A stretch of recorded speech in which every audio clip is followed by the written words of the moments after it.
The Velmar Intergalactic Academy sat perched on the edge of Kepler's 7 station, like a monument to everything the galaxy considered proper, civilized, and absolutely, positively safe.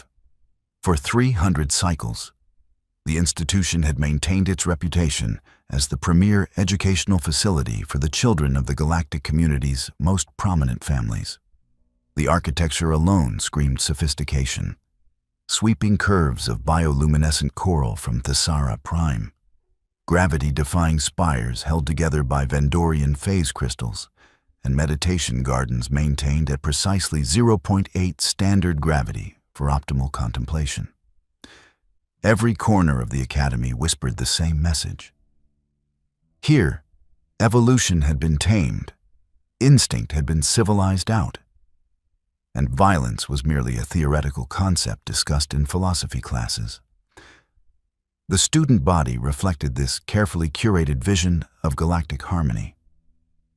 Quilnari students, their crystalline bodies refracting light in prismatic cascades, glided through hallways with mathematical precision.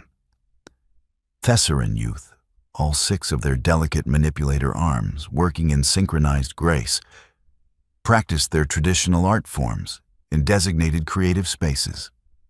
Even the Draelith, who technically qualified as apex predators on their homeworld, carried themselves with a kind of casual arrogance that only came from 10,000 years of never meeting anything that could credibly threaten them. Their idea of danger was a strongly worded disagreement during parliamentary debate season. The Academy's safety record was legendary. 0 incidents of actual violence in 3 centuries. 0. The administration loved reminding everyone of this fact, usually while gesturing dramatically at the massive holographic display in the entrance hall that counted upward in real time. Days since last incident. The number had gotten so large it required scientific notation. Faculty members gave lectures about their safety protocols at educational conferences across 12 sectors. They'd written textbooks. They'd won awards. They'd become insufferably smug about it, frankly, which made the arrival of the new transfer student all the more interesting, in that ancient curse sort of way. She walked through the station's docking bay on a humid Tuesday afternoon, looking for all the galaxy like someone who'd gotten lost on their way to a botanical garden. Slight build, maybe 60 kilograms soaking wet. With that peculiar smoothness of skin that came from worlds without proper scales or protective carapaces.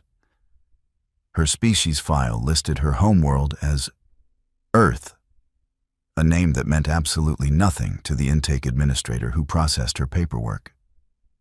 Colony world, probably. Some backwater settlement where humans had carved out a modest existence, growing space vegetables or mining asteroids. The administrator barely glanced at the classification codes. Class 12 Deathworld. Well, that was clearly an error in the database. Look at her. She was wearing a backpack with little pins on it. One of them had a smiling cartoon animal. Deathworlders did not have cartoon animals on their backpacks. The human girl, whose name the administration had already managed to mangle in 3 different databases, arrived at Velmar Academy with a kind of genuine enthusiasm that immediately marked her as hopelessly naive. She smiled at everyone. She actually made eye contact, which sent several Quilnari students skittering away in discomfort. She tried to help a Thessaran carrying too many data tablets and nearly caused a diplomatic incident when her reflexes were too fast, and she caught all 6 tablets before they hit the ground. The Thessaran had stared at her with 4 of its compound eyes for a full 10 seconds before hastily retrieving its property and backing away with the careful deliberation of someone who just realized they were standing next to a malfunctioning fusion reactor. Her assigned roommate, a Quilnari named Vexith, had the kind of reaction most species reserved for finding out their new neighbor was a singularity containment facility with a spotty safety record. Vexith's crystalline structure actually changed color when the human walked into their shared dormitory space, shifting from a calm blue to a stressed orange that would have been comedic if it wasn't so genuinely pitiable.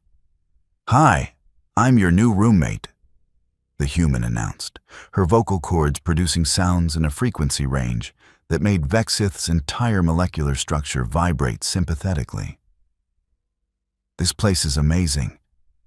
I've never seen architecture like this. Is your species naturally crystalline, or is that an augmentation? Either way, it's beautiful." Vexith, who communicated through carefully modulated light pulses, managed a weak greeting that translated roughly as, "Welcome, please do not touch me. I am very fragile." "Oh, don't worry," the human said, apparently interpreting this correctly. "I'll be super careful. I grew up with 3 younger siblings, so I'm used to watching where I step." This was meant to be reassuring. Somehow, the image of tiny humans crawling around underfoot made it significantly worse. Vexith spent the next hour researching Earth in the galactic database and discovered, to her mounting crystalline horror, that human children were essentially indestructible compared to Quilnari young. Human toddlers routinely survived falls that would shatter Vexith into component molecules. They put things in their mouths as an exploratory mechanism, which suggested immune systems that operated on principles Vexith species would consider theoretical weapons technology.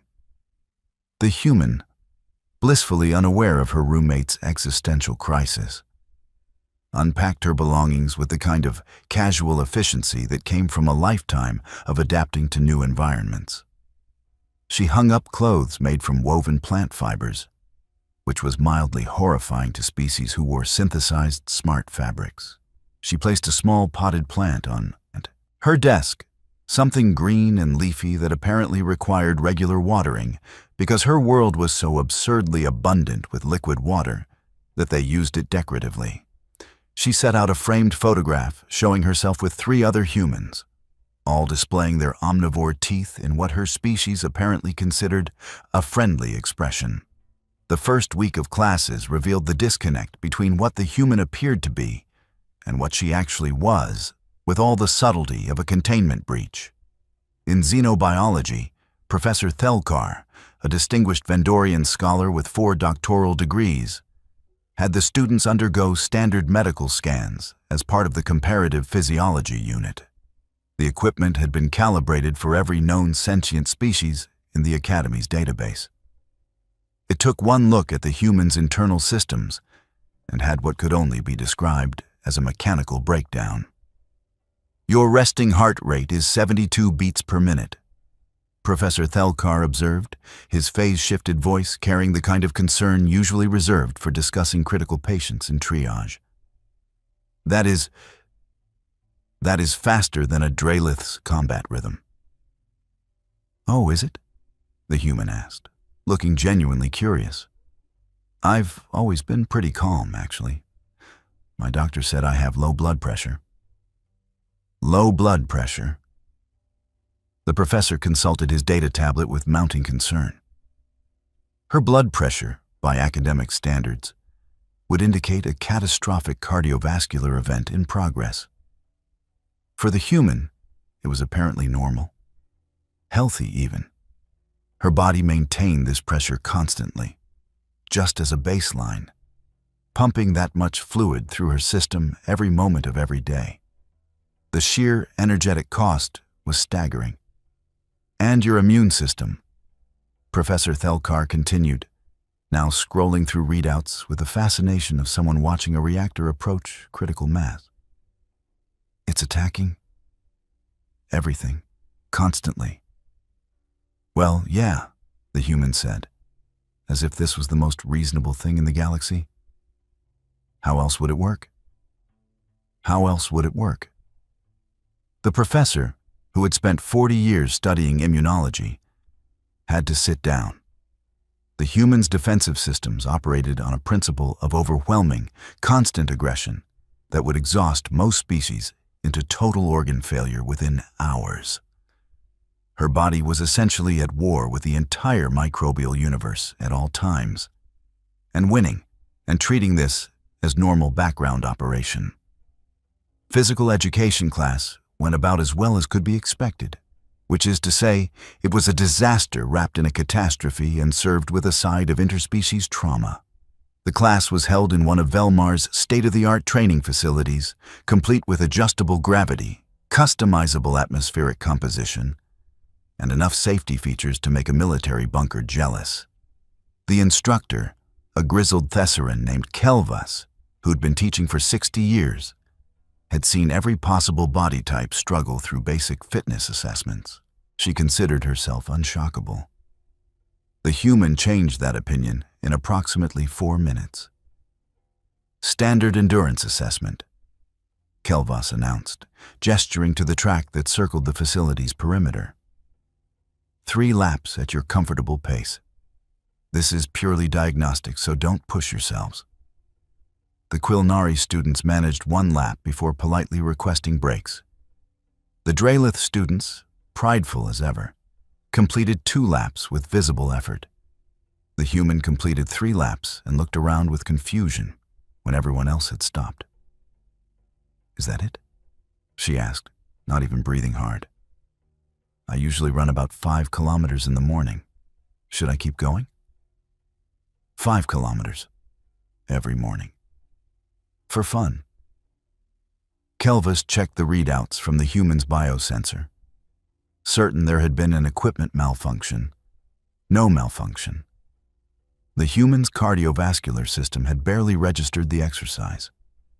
Her body temperature had increased by less than 1 degree. She was designed for this, built for it. The realization settled over Kelvas like a shroud. This human was a persistence predator. Her species had evolved to chase prey animals to exhaustion across continental distances. The track exercise that pushed other students to their limits was, for her, the biological equivalent of a light stroll. "That's sufficient," Kelvas managed, making a note to completely redesign the curriculum before the next session. The cafeteria incident happened on day 4 and became the stuff of immediate legend. Velmar Academy's dining facility offered cuisine from 70 different worlds, prepared according to each species' dietary requirements and cultural preferences. The Quilnari section served mineral suspensions. The Thessarans had their algae-based nutrients. The Drelith enjoyed synthesized proteins that approximated their traditional hunt-feast meals. Everyone had their niche. Everyone was happy. Then the human arrived and loaded her tray with items from the carnivore section. The carnivore section, it should be noted, was a relatively small area maintained primarily for the handful of species who'd evolved from predatory backgrounds, but had long since civilized themselves into synthetic meat substitutes. Nobody actually ate real animal proteins anymore. It was considered gauche, primitive. The fact that the section even existed was a nod to tradition more than practical use. The human piled her tray with actual cooked flesh, not synthesized, not cultured in a lab. Actual muscle tissue from animals, prepared with various plant materials and seasoning compounds. She added something called cheese, which was apparently coagulated mammary secretions from quadrupedal herbivores. She topped it off with a beverage containing processed sugar in quantities that would send most species into immediate metabolic shock. Then she sat down at a communal table and began eating with obvious enjoyment. The herbivorous students couldn't look away. It was like watching a singularity devour a star system. Horrifying. But you couldn't quite manage to close your eyes. She used her teeth, those flat omnivore teeth, to tear the flesh apart. She chewed with mechanical efficiency. She swallowed pieces that seemed far too large, trusting her digestive system to handle the breakdown. And her digestive system, filled with enough acid to dissolve metal, apparently had no problem with this task. Is that actual animal tissue?" a brave Quilnari student finally asked, her light pulses stuttering with distress. "Oh yeah," the human said between bites. "It's chicken. Well, chicken analog. I guess real chicken is hard to get out here, but it's pretty close. You guys should try it." The suggestion that they should consume the flesh of other organisms caused 3 students to leave the cafeteria immediately. The human watched them go with obvious confusion, then shrugged and continued eating. She finished her meal, disposed of her waste properly, and left with a friendly wave. Behind her, the cafeteria buzzed with frantic conversation. Someone pulled up Earth's classification on the galactic database. Class 12 Deathworld. The number meant nothing to most students. So they dug deeper. They found the classification criteria. They found the survival statistics. They found the biological survey data. Earth was not a backwater colony world. Earth was a nightmare planet where everything was trying to kill everything else at all times. And humans were the species that had won that particular evolutionary war through sheer stubborn refusal to die. They'd started as prey animals and worked their way up the food chain through a combination of endurance, intelligence, and apparently an absolute unwillingness to accept reasonable limits on their behavior. The students looked at the cheerful human who just consumed another organism's flesh as casually as they drink water, and a collective understanding settled over Velmar Academy. They had seriously miscalculated. The challenge, when it came, was issued by a Draelith student named Shev, who represented everything his species valued: pride, tradition, and an unshakable belief in their own superiority. The Draelith had been the apex species on their homeworld for so long that the concept of genuine threat had become theoretical. They were tall, averaging 2.3 meters. They were strong, capable of lifting 3 times their body weight. They were fast, with reflexes honed by millions of years of hunting smaller prey. By every reasonable metric, they were superior physical specimens. Shev had watched the human's first week with growing annoyance. The way other students whispered about her. The way faculty members kept adjusting their lesson plans. The way she moved through spaces as if she had every right to be there, despite being this tiny, soft thing from some nowhere world. It offended him on a fundamental level.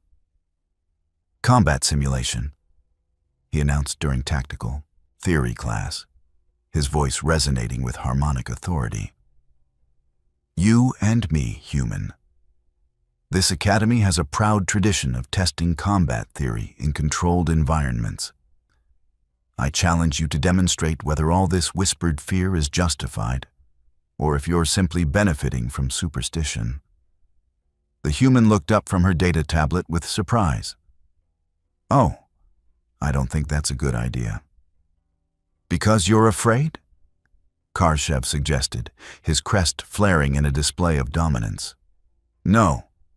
Because I don't want to hurt your feelings," the human said with apparent sincerity. "I grew up with competitive siblings. It sometimes got intense." The class interpreted this as either remarkable humility or incredible arrogance. Shev chose to interpret it as the latter. "Tomorrow, after final lesson period, the simulation arena. Unless you'd prefer to concede now?" The human sighed, a gesture that involved her entire respiratory system in a way that reminded everyone present that she processed oxygen with terrifying efficiency. "Okay, fine. But I'm apologizing in advance." Word spread through Velmar Academy with the speed of light through vacuum. By the next afternoon, the simulation arena's observation deck was packed with students from every species, every social group, every academic discipline. The betting pools opened immediately. Most money went to Shev, naturally. The Draelith were warriors by heritage. The human was, well, human. She looked like a strong breeze might inconvenience her. The simulation arena itself was a marvel of safety engineering. It used hard light constructs to create environments, holographic weapons that delivered harmless but convincing feedback through neural links, and enough monitoring systems to detect and prevent any actual danger. Students had been using it for decades without incident. The simulation would read their intentions, their strategies, their physical capabilities, and create a balanced combat scenario that tested tactical thinking without any risk of actual harm. The technician running the system loaded a standard urban combat scenario, a medium-sized structure with multiple levels, various cover points, and enough complexity to allow for creative strategy. Both participants would receive standard loadouts: one primary weapon, one secondary, and basic defensive equipment. The simulation would end when one participant scored 3 hits on the other, or after 15 minutes elapsed. Karshev entered the arena with the confidence of someone who'd trained for this his entire life. His species had martial traditions older than some civilizations. He'd studied under masters, practiced forms, meditated on the philosophy of combat. He stretched his considerable frame, testing the simulation's physical feedback systems, satisfied when they responded with appropriate resistance. He selected a pulse rifle as his primary weapon and a short-range stunner as backup. Traditional choices. Reliable. The human entered the arena wearing standard academy athletic clothing and looking distinctly uncomfortable with the whole situation. She'd tied her hair back, which seemed like an odd priority.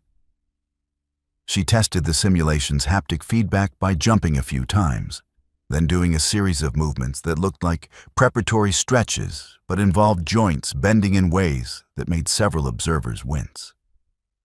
She was loose, ready, but also somehow still friendly, which was deeply unsettling when combined with the predatory efficiency of her movements. She selected her weapons with less ceremony. The same pulse rifle, primarily because it was the default option, and no secondary. When asked about defensive equipment, she shook her head. "I'm good."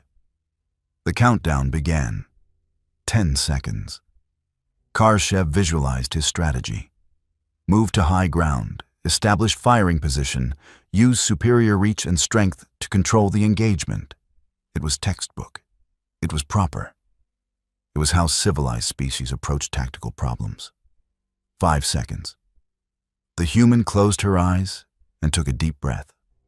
Her heart rate, monitored by the observation systems, actually decreased. She was calming herself, getting centered. Several xenobiology students noted this with interest. Adrenaline suppression before combat was not a typical prey behavior. 0. Karshev moved immediately, his long limbs carrying him toward the structure's main stairwell with impressive speed. His plan was solid. Reach the second level, find a window, control the sight lines. He'd force the human to come to him, then use his superior reflexes to end the match quickly. Clean, efficient, a proper demonstration of Drelith superiority. He'd made it approximately 12 meters when he realized he'd lost track of the human. She wasn't where he'd last seen her. She wasn't following him. She wasn't in any of the obvious positions he'd anticipated. For a moment, genuine confusion crossed Karshev's face. Where had she gone? The arena wasn't that large. She couldn't just vanish. Then he heard it. A soft, scraping sound above him. He looked up just in time to see the human dropping from a second-story window he'd assumed was inaccessible. She'd somehow climbed the outside of the structure in the time it took him to reach the stairs. She landed with bent knees, absorbing impact that should have damaged joints, and rolled forward with fluid precision. Before Karshev could bring his weapon to bear, she'd closed the distance between them. The pulse rifle, it turned out, was not designed for close-quarters combat. The human seemed to understand this instinctively. She moved inside his reach, too close for the weapon to effectively target her, and struck the rifle with her palm in a way that leveraged mechanical advantage against his grip strength. The weapon clattered across the arena floor. Khrushchev reached for his stunner. She already had it, had somehow pulled it from his holster while simultaneously moving away from a counterstrike he hadn't even fully committed to yet.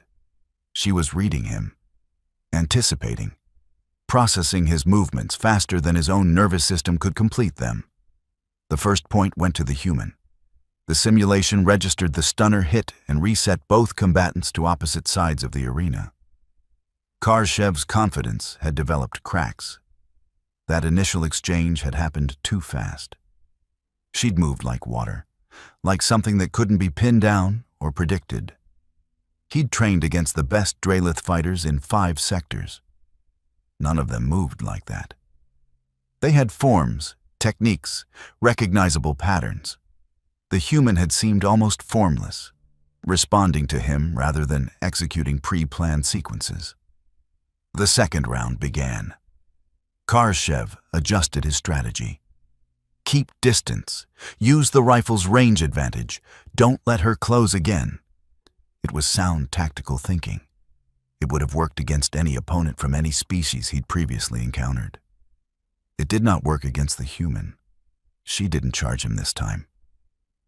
She moved laterally, using cover, constantly forcing him to adjust his aim. She was patient, persistent, and she was learning. Every time he fired, every time he repositioned, she gathered data, analyzed, adapted. It was like fighting an opponent who got smarter with each exchange. Because that's exactly what she was. The human persistence hunter model of intelligence wasn't about having the fastest reflexes or the strongest initial attack. It was about pattern recognition, about tracking prey across impossible distances by reading signs, predicting behavior, understanding the target better than it understood itself. Khrushchev was prey now. And the awful part was that he was beginning to realize it. She led him through the structure in what he thought was evasion, but was actually mapping. She was learning the space, understanding sight lines, identifying every potential advantage. And then, when she'd gathered enough information, she struck. The human came through a window Khrushchev had assumed was decorative. It was 3 meters off the ground. She jumped it from a standing position, crashed through in a spray of holographic glass, and landed in a roll that brought her up behind his firing position. She had the pulse rifle, his rifle, the one she'd taken in round 1 and apparently kept, pressed against his spine before his brain finished processing the sound of breaking glass. Second point. The observation deck had gone completely silent. The third round was when things got genuinely disturbing. Khrushchev was shaken now, his earlier pride replaced with something uncomfortably close to fear. He could see it in her eyes during the reset. Focus, intent, that terrible predator calculation that recognized him not as a person, but as a problem to be solved. Her pupils had dilated slightly. Her breathing had shifted to a rhythm that optimized oxygen intake. Her body language had shed every trace of the friendly, accommodating student and revealed something underneath that was purpose-built for exactly this scenario. The human didn't wait for Khrushchev to move this time. She came at him directly, and it was like watching evolution in fast forward. Every movement was efficient. Every step served multiple purposes. She feinted left, drawing his fire, then went right before his nervous system could fully commit to tracking the false movement. She threw her rifle at him, not as an attack but as a distraction, while simultaneously diving into a roll that brought her past his firing arc. She came up inside his guard again, but this time he was ready. He dropped his weapon and went for a grappling technique, using his superior size and strength. She adapted mid-motion. Instead of trying to out-muscle him, which would have been impossible, she used his momentum against him, redirected his force, found the mechanical leverage points where strength mattered less than physics. Khrushchev found himself airborne, then on his back, then staring up at the human who had somehow gotten his stunner again and was pointing it at his chest with hands that were absolutely, perfectly steady. Third point. Match over. The arena dissolved around them, returning to its default state. The silence in the observation deck was absolute. Khrushchev lay on the floor for a moment, his pride shattered as thoroughly as any Quilnari crystal structure, trying to process what had just happened. The human offered him a hand up, her expression shifting back to that friendly concern that was somehow worse than the predatory focus had been. "Sorry," she said, and she actually sounded apologetic. "I grew up with 2 older brothers who played pretty rough. You kind of reminded me of our sparring sessions. Are you okay?" Khrushchev took her hand. What else could he do? And let her help him up.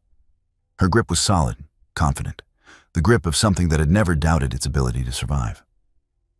What are you? Human?"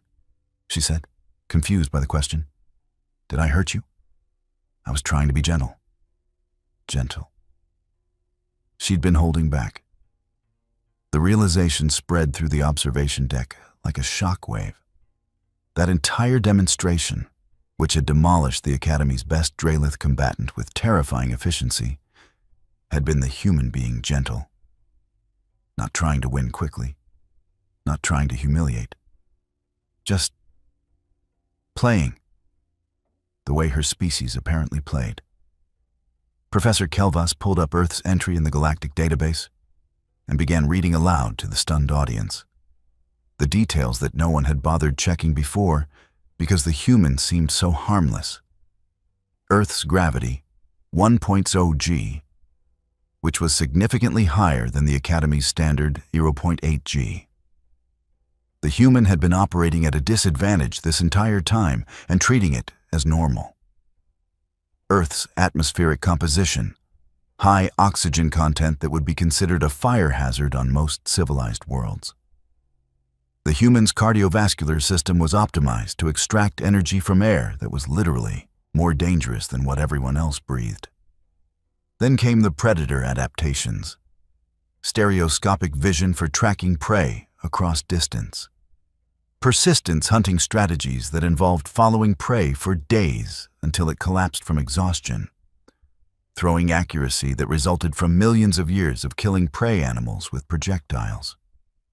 A cognitive system that specialized in pattern recognition and predictive modeling, essentially making every human a tactical computer by default.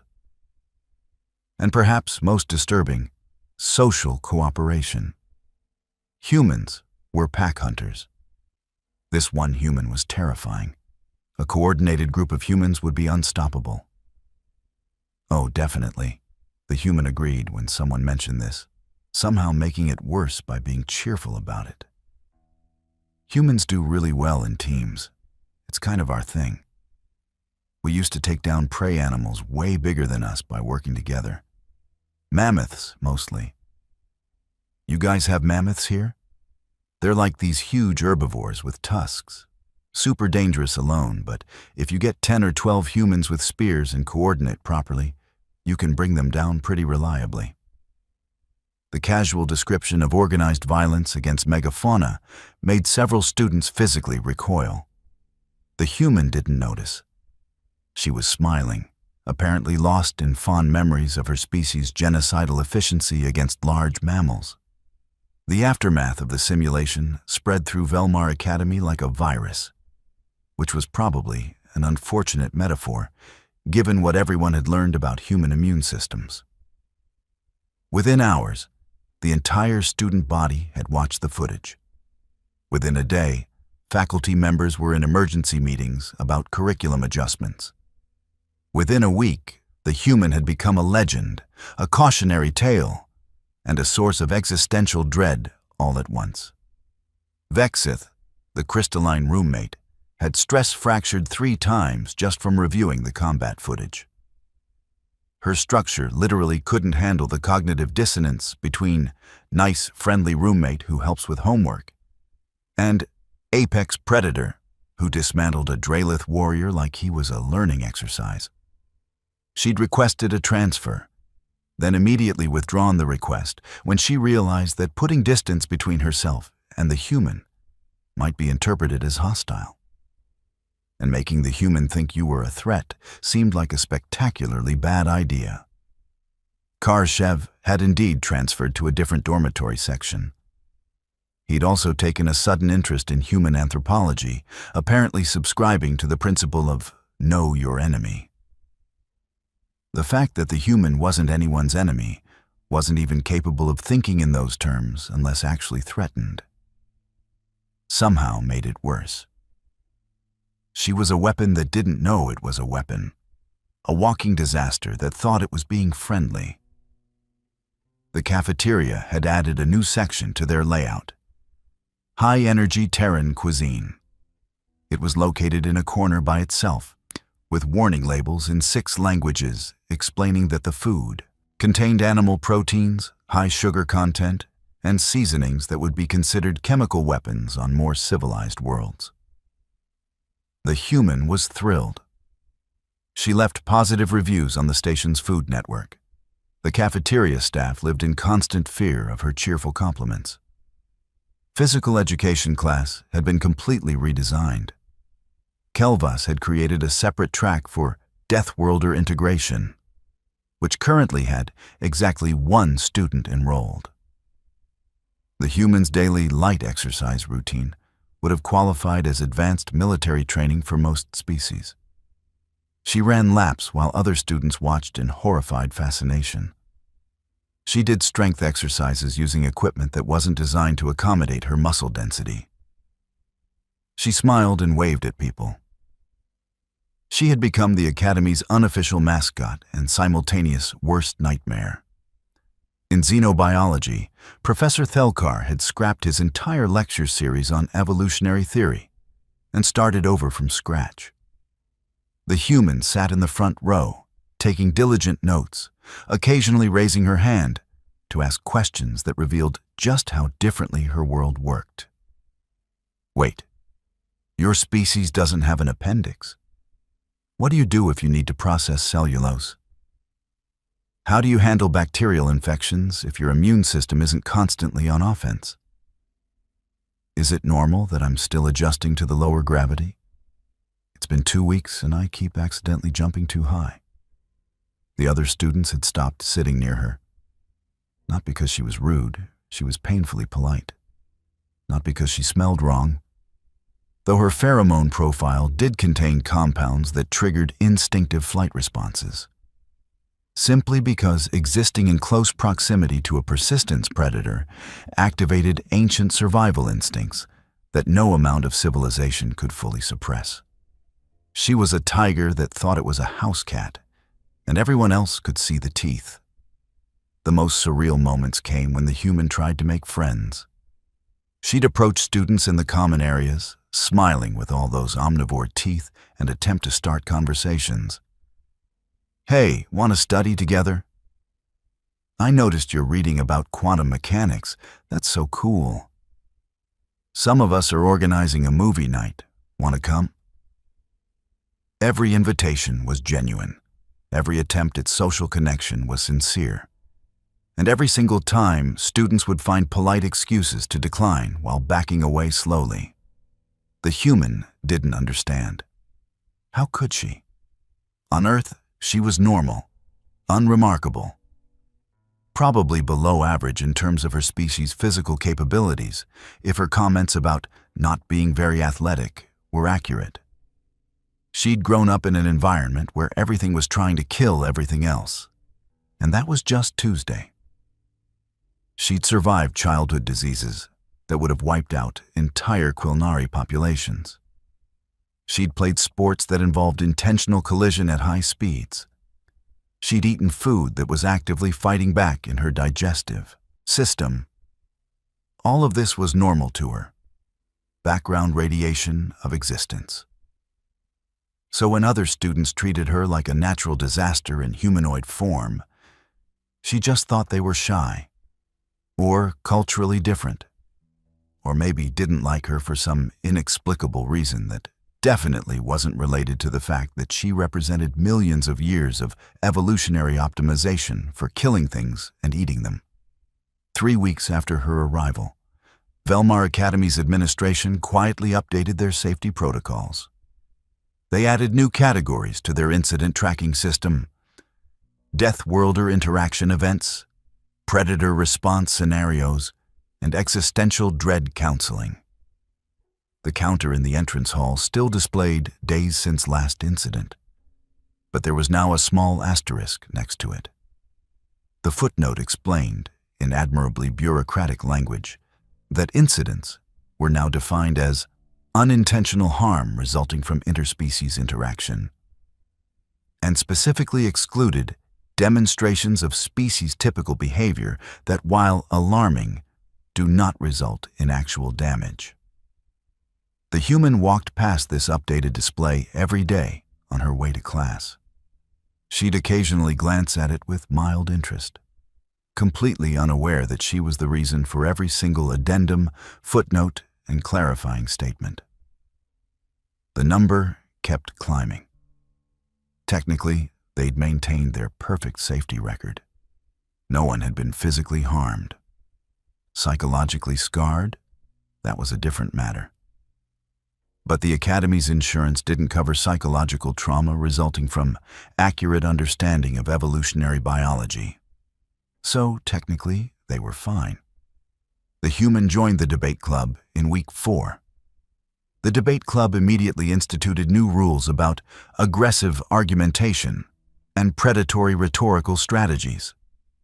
The human thought this was about being polite and carefully modulated her passion accordingly. Everyone else recognized it as the same pattern recognition and strategic prediction she demonstrated in the combat simulator, now applied to logical arguments. She won every debate by seeing exactly where her opponent's reasoning would lead before they got there themselves. She thought she was being a good team player. Her teammates were experiencing what the Draelith had felt: the dawning realization that they were being outthought by something that had evolved to track wounded prey across continents by reading disturbed grass patterns. Campus security started following her at a discreet distance. Not because she was dangerous, technically, but because her presence caused other students to alter their behaviors in measurable ways. Traffic patterns changed when she entered corridors. Study groups dissolved and reformed elsewhere. The security staff had initially interpreted this as potential bullying, then watched the footage from various monitoring systems and realized the truth was somehow more concerning. The human wasn't being avoided because anyone disliked her. She was being avoided because every species' ancient survival instincts were screaming warnings that their modern brains couldn't quite process. She organized a hiking trip in week 5. 0 people signed up. She seemed disappointed but not deterred. She went alone, which meant security had to discreetly follow her while she explored the station's recreational levels.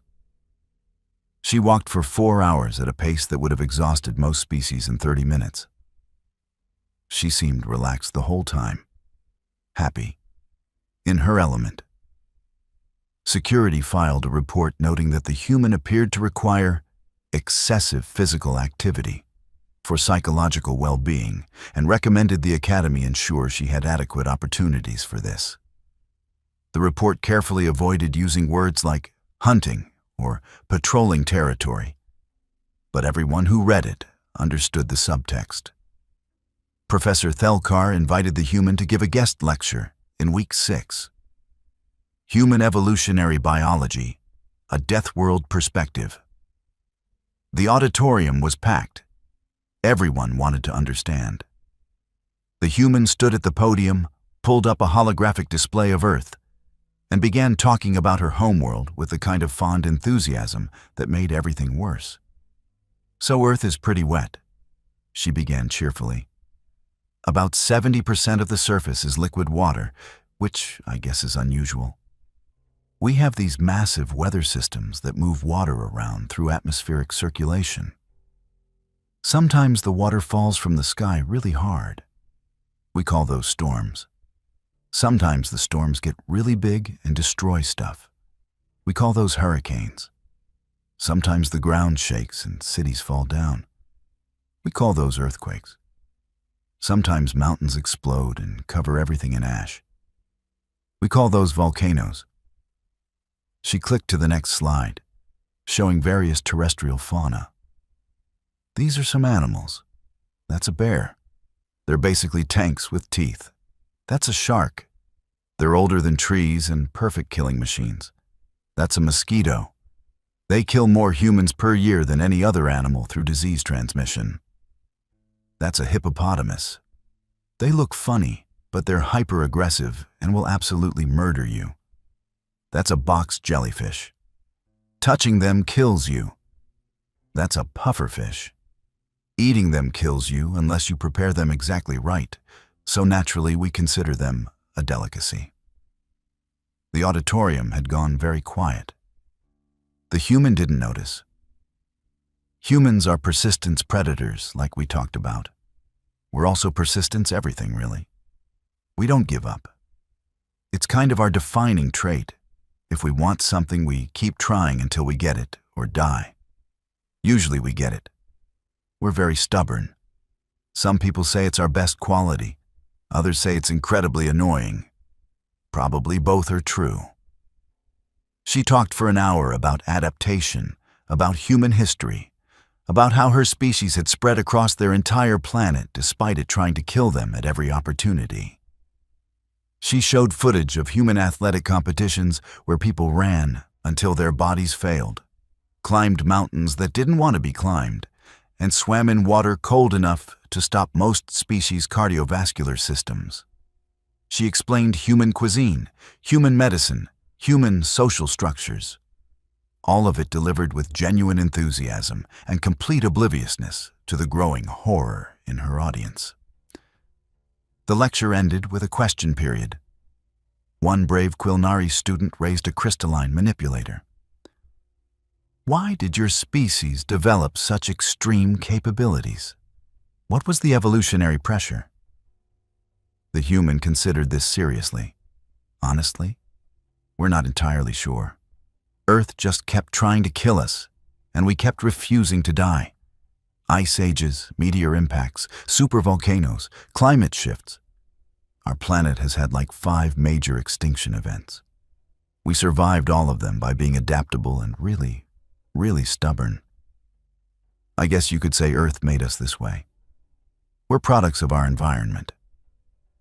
The student who'd asked the question carefully did not point out that products of our environment was exactly what made the human so terrifying. Earth had forged its apex species through millions of years of escalating challenges. And the result was sitting on stage, smiling, thinking she was just sharing interesting facts about her homeworld. Week 7 brought an incident that would become Academy legend. A fire alarm triggered in the dormitory section at 2 a.m. Standard evacuation protocols activated. Students filed out in orderly lines, heading to designated assembly points. The human, who'd been sleeping, came out wearing soft clothing designed for comfort rather than protection. And she was barefoot. Multiple species stared at her exposed feet with the kind of morbid fascination usually reserved for studying weapons systems. Human feet were architectural nightmares. Limited claws, minimal padding, bones arranged in arches that seemed structurally unsound. They looked fragile, vulnerable. They looked like something that should require protective covering at all times. The human walked across the station's metal decking without any sign of discomfort. Her feet, it turned out, were covered in thick skin that had calcified into something resembling organic armor. She'd walked on surfaces rough enough to shred Quilnari crystal structures, hot enough to damage Thessaran sensory membranes, cold enough to crack Dralith scales. Her feet were just fine. used to it, optimized for exactly this kind of punishment through years of development on a planet where the ground itself was hostile. "Sorry, I didn't have time to grab shoes," she said, noticing the stares. The alarm was pretty urgent. The false alarm was cleared quickly. The image of the human's calloused feet walking across bare metal without protection haunted students' dreams for weeks afterward.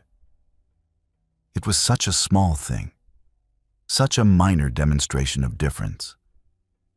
But it crystallized the fundamental disconnect. What the human considered normal was genuinely hazardous by any reasonable standard. The cafeteria staff had started leaving offerings, not officially, not in any coordinated way. But the human would often find her favorite foods prepared exactly how she liked them, ready and waiting. The staff had collectively decided that keeping the apex predator happy was a survival strategy older than civilization itself. If preparing her meals properly prevented her from remembering that humans were capable of hunting fresh prey, that seemed like a reasonable trade-off. The human thought they were just being nice. She left generous tips in the feedback system. She complimented their cooking enthusiastically. She remained utterly oblivious to the fact that she was receiving the culinary equivalent of tribute to an ancient deity. Week 8 marked a subtle shift.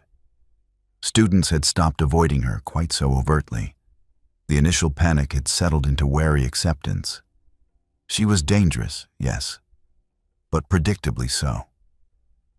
As long as no one triggered her prey drive, and exactly what might trigger that remained terrifying speculation, she was perfectly friendly. Possibly the friendliest person on the entire station. The cognitive dissonance was still present, but everyone was learning to function despite it. Vextith had stopped stress fracturing every time the human entered their dorm room. They'd even started having actual conversations, carefully modulated with Vexith maintaining maximum distance, but conversations nonetheless. The human would do her homework while eating snacks that could serve as chemical weapons. Vexith would study while internally screaming. They were becoming friends, in a way that would require extensive therapy for Vexith to fully process eventually. Karshev, surprisingly, became something like a cautious ally.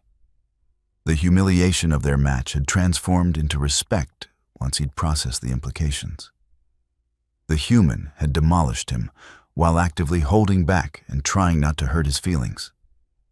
That required both capability and restraint. The combination of those traits was worthy of respect in Drelith culture. He started sitting near her in classes, never too close, never in a position where she could easily attack him, but close enough to indicate he acknowledged her status. The debate club had evolved into something terrifying. The human and 3 other students, who'd apparently decided that if you couldn't beat her, you might as well learn from her, had become an unstoppable team. They won every competition.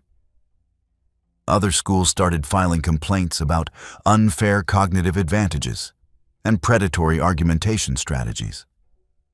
The complaints were dismissed when judges reviewed the footage and realized the human was just really, really good at understanding how people thought. Which was exactly what made her team terrifying, but wasn't technically against regulations. Week 10 brought a guest speaker, a human diplomat from one of the established colonies. The academy had invited her, specifically to help students understand human integration into galactic society. She arrived with the kind of practiced ease that came from years of interspecies interaction. She was also 2 meters tall, heavily muscled, and moved with the casual confidence of something that could tear through hull plating if mildly inconvenienced. The student's newest human looked tiny by comparison. "Oh, cool. Another human?" Their human said excitedly, approaching the diplomat without hesitation. "I haven't seen anyone from home in months." The diplomat smiled, another display of omnivore teeth. And the two humans engaged in a greeting ritual that involved collision at speed and mutual constriction of torsos. Several species' threat response systems activated immediately. The humans called it hugging and seemed to consider it affectionate. It looked like the preliminary phase of combat. The diplomat's presentation focused on human integration challenges, cultural differences, and diplomatic protocols. She was professional, informative, and utterly aware of how her presence affected the audience. Unlike their resident human, this one knew exactly what she represented and had learned to manage it carefully. Humans and the galactic community have been working together for about 40 years now, the diplomat explained. It's been an adjustment for everyone. We're used to environments that most species consider uninhabitable. We have dietary requirements that some find disturbing. Our idea of acceptable risk differs significantly from galactic norms. But we're learning to bridge those gaps. A student raised a manipulator. How many humans are in the galactic community? Approximately 8 million across various stations, colonies, and diplomatic posts. Earth's population is around 12 billion, but most humans prefer to stay on our homeworld. We're very attached to our planet, despite it trying to kill us constantly. Another question. Are all humans as capable as the ones we've met? The diplomat's smile widened slightly. These two?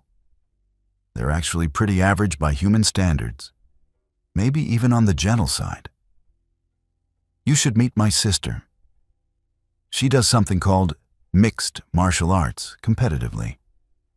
That's where humans fight each other for sport using various combat techniques, in a cage, while other humans watch and cheer.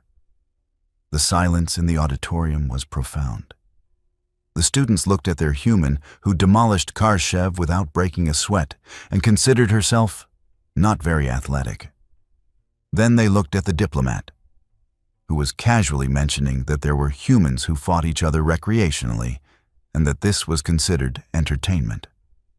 But don't worry, the diplomat continued, apparently interpreting the silence correctly. Humans are very good at impulse control. We've been managing our aggressive instincts for thousands of years. We're much more likely to help you with homework than hunt you for sport.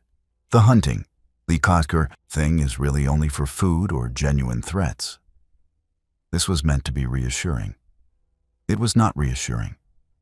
The presentation ended with the diplomat offering to answer questions individually. Most students declined and filed out quietly. A few brave souls approached, drawn by morbid curiosity.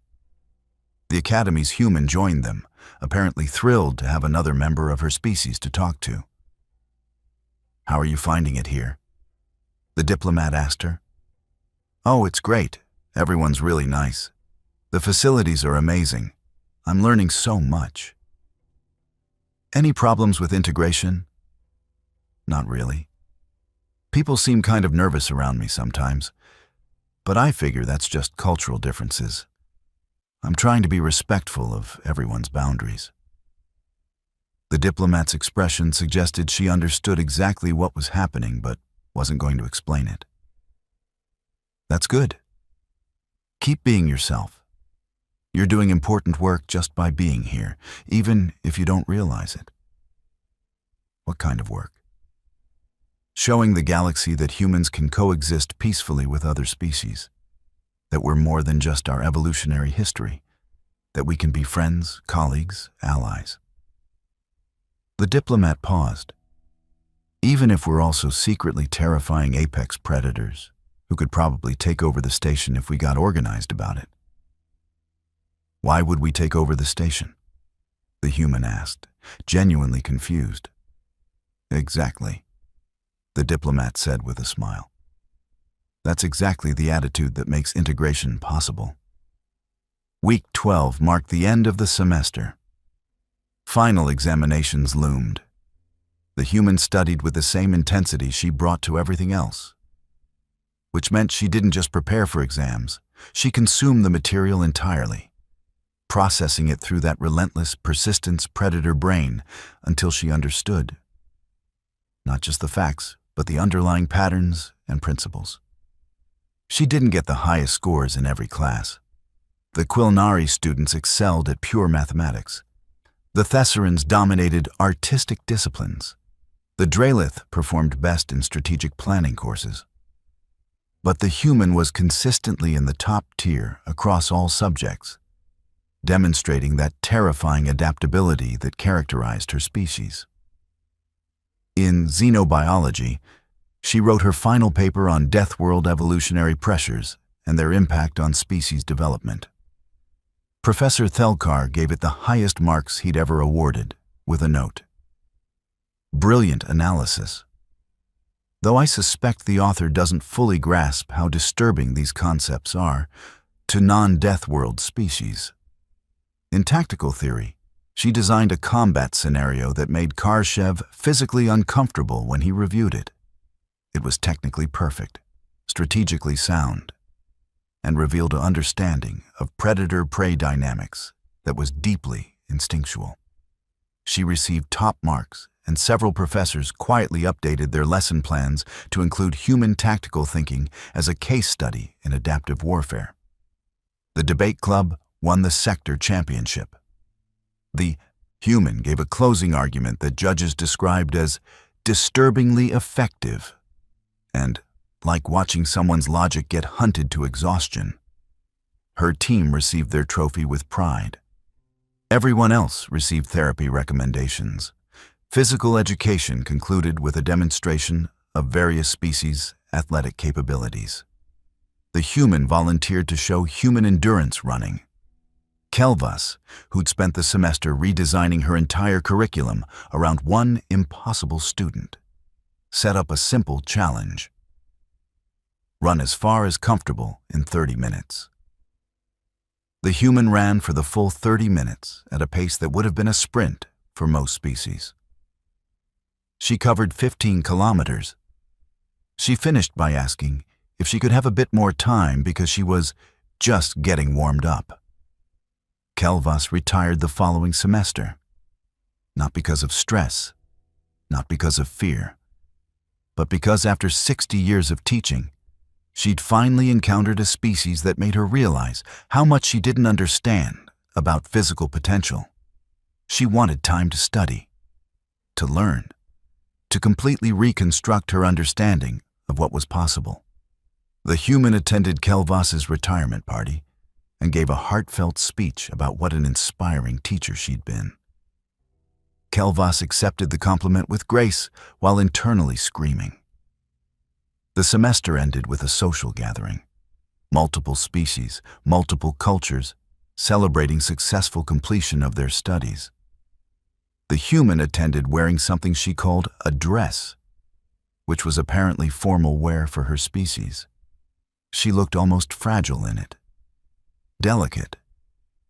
Several students had to consciously remind themselves that this delicate-looking creature had demonstrated combat capabilities that would qualify as special forces training for most civilizations. She mingled with the kind of genuine friendliness that had characterized her entire semester. She complimented people's achievements. She shared snacks from Earth that were carefully labeled with warning indicators about chemical content. She laughed at jokes, told stories about her homeworld, and seemed genuinely happy to be part of the community. Karshev approached her toward the end of the evening. The Drelith had spent 12 weeks processing his humiliation and had apparently reached some kind of internal resolution. "I wanted to apologize," he said formally. "My challenge was arrogant. I underestimated you based on appearance rather than capability." The human looked surprised. "Oh, you don't need to apologize. It was actually fun. I don't get to spar much here." "That was sparring?" Karshev's crest flattened involuntarily. "You were holding back?" "Well, yeah. It was a training simulation. I wasn't trying to actually beat you, just practice some techniques. My brothers and I used to go way harder than that. The revelation that the human had siblings, multiple siblings, who she'd regularly engaged in combat with as recreational bonding sent Khrushchev's threat assessment into territory his biology wasn't equipped to handle. Your family practices combat together? Sure, it's how we learn to handle conflict. Physical exercise, strategic thinking, bonding time. Sometimes our dad would join in. Those sessions got really intense. She smiled fondly at the memory, completely unaware that she was describing what most species would consider gladiatorial training within family units. Khrushchev processed this information with the grim resignation of someone who'd finally understood how outmatched his entire species was by these cheerful primates from the horrible death planet. Thank you for the match. I learned much. Anytime. If you ever want a rematch, just let me know. It's nice having someone to train with. Khrushchev would not, in fact, be requesting a rematch. He'd already sent applications to transfer to a nice safe archive position on a station with no humans. He didn't hate the human. He just recognized that his pride had limits, and those limits had been thoroughly discovered. The evening concluded with formal farewells. Students exchanged contact information, promising to stay in touch across the vast distances of space. The human collected more contact details than anyone else, apparently having made friends despite every biological instinct telling people to maintain distance. She was thrilled. She'd successfully integrated into galactic society. Everyone else was exhausted from 12 weeks of managing their evolutionary panic responses. The Academy's administration gathered after the event to review the semester. The consensus was clear. The experiment in human integration had been successful. No incidents, no injuries, no catastrophes. Just one very friendly apex predator who'd somehow managed to befriend dozens of species despite being an evolutionary nightmare. Should we accept more human applicants? Someone asked. The director considered the question carefully. They looked at the updated safety protocols, the modified curricula, the counseling services they'd expanded, the combat simulation updates, the cafeteria renovations, the security briefings, all the infrastructure they'd built around accommodating a single human student. Yes, the director decided, but maybe just one per semester, for everyone's sanity. The human, blissfully unaware of this conversation, returned to her dorm room. Vexith was already there, having fled the party when the crowd density exceeded her comfort threshold. How was the gathering? Vexith asked, her light pulses carefully neutral. Great. I think I really connected with people. Everyone was so nice. The human began removing her formal wear, changing into sleeping clothes. I was worried at first that people didn't like me, but I think we're really becoming friends. Vexith, who'd spent 12 weeks in various states of crystalline panic, somehow found this endearing. The human's complete obliviousness to her own impact was almost charming. Almost. If you could forget that she was a Deathworld predator who could probably tear through the station's hull plating if sufficiently motivated. I am glad you found community, Vexith managed. You have been a educational roommate. Aw, thanks. You've been great too. Want to watch something before sleep? They settled into their respective rest spaces and activated the entertainment system. The human selected a nature documentary from Earth. Within minutes, Vexith was reminded exactly why her species had developed crystalline structure instead of soft tissues. The documentary showed Earth predators hunting, Earth weather destroying landscapes, and Earth humans casually existing in all of it. Your planet is horrifying, Vexith observed. Yeah, but it's home, the human said fondly. I miss it sometimes. The real gravity, the storms, The season's changing, you know? Vexith did not know. Vexith's homeworld was a stable paradise, where weather was a theoretical concept and seasonal variation meant the ambient temperature shifted by maybe 2 degrees annually. But she made sympathetic light patterns anyway, because that's what friends did. The documentary ended. The human fell asleep with the easy confidence of something that had no natural predators. Vexith remained awake, processing the semester, trying to reconcile the friendly roommate who helped her with homework with the tactical genius who dismantled a Draelith warrior like he was a learning exercise. Morning came with station standard lighting adjustments. The human woke cheerfully, as she did every morning, apparently programmed for diurnal activity by millions of years of evolution. She stretched, showered, dressed, and headed to breakfast with the same enthusiasm she brought to everything. The cafeteria had prepared her favorites. The staff watched nervously as she loaded her tray with proteins and starches and compounds that would hospitalize most species. She thanked them genuinely. She sat at a table. She ate with mechanical efficiency. And she smiled at passing students with all those omnivore teeth, completely unaware that she'd spent 12 weeks becoming a legend, a cautionary tale, and a diplomatic bridge between humanity and the galaxy all at once. The Academy's counter continued climbing.